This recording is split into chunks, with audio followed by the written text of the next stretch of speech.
Pourquoi chaque augmentation de salaire augmente aussi le nombre de mains tendues vers toi? Prenons le cas de tonton Amadou. Il prend en charge sa famille, paye l'insuline de grand-mère, les popotes de la grande famille, une pompe pour le village. Il est le parrain de tous les mariages et à chaque baptême, le même refrain. Alhamdulillah, ko den togo dira ko Amadou, iba fo a togo daleno a bengen mandi mina. À force de contribuer, il finit par se rendre compte. Waribana. Combien de Amadou connais-tu dans ta famille ou dans ton entourage? Et si je te disais que cette solidarité qu'on présente comme une belle tradition africaine cache en réalité la conséquence de la fragilité de nos États et de l'absence d'une solidarité structurelle? La sociologue camerounaise Nadine Machikou, spécialiste des politiques sociales en Afrique, explique très bien ce phénomène. Les capacités de prise en charge des besoins des populations se trouvent déplacer des institutions vers les individus. Parce que précisément l'État qui est censé mettre en place des mécanismes de solidarité organique à travers la protection sociale, à travers toute une série de politiques sociales, en fait est relativement défaillant. Et du coup, la demande sociale de protection est déplacée vers les personnes qui deviennent finalement des filets sociaux. Donc dans cette idée de cette demande, elle est infinie et qu'à un moment donné, les gens ils ont un peu de mal à faire ce que l'État en fait, en principe devrait faire à titre principal. Dans nos pays, nos emplois sont en majorité précaires.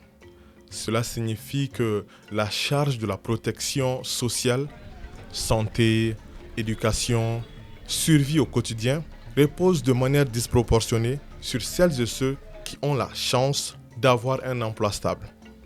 Conséquence, pression psychologique constante, impossibilité d'épargner pour ses propres projets et le pire, il devient difficile de dire non à cause d'une culpabilisation sociale. Pourtant, des tentatives existent. L'assurance maladie obligatoire, un système encore perfectible certes, mais qui ne dépend de personne. Parce qu'il est national, commun, pas besoin de supplier, pas besoin non plus de crier « Touré Mané Mori ». Alors pourquoi nos dirigeants préfèrent-ils la charité personnalisée au système durable? Parce que la charité crée la dépendance.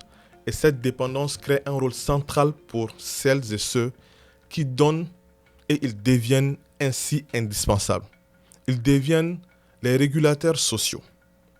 Ils deviennent ainsi des acteurs politiques. On préfère par exemple distribuer plus de 10 000 moutons plutôt que d'investir dans une politique de développement de l'élevage. On préfère ramasser soi-même ou par ses moyens les ordures d'une commune plutôt qu'aider la mairie à s'équiper et à faire son travail sur le long terme. Alors, comment on sort de ça? La première étape, c'est de comprendre que la vraie solidarité, ce n'est pas de mettre tout le poids sur les épaules d'un seul Amadou, par exemple. La vraie solidarité, c'est une société qui met en place des systèmes collectifs, universels et justes. Des systèmes qui garantissent la dignité de chacun. Des systèmes qui ne dépendent pas d'un bienfaiteur. Des systèmes financés par l'impôt. Un impôt que nous devons bien évidemment payer et qui doit être utilisé à bon escient. Sinon, quand la solidarité ne suffit plus, on part. Et cela, on en parlera dans la prochaine vidéo. En attendant, ce travail a un coût. Et si vous voulez nous soutenir, nous aider, nous encourager, voici notre numéro Orange Money. Vous pouvez également nous envoyer de l'aide via PayPal ou par d'autres moyens. Notre inbox est bien évidemment ouvert. Merci, à la prochaine. Bye bye.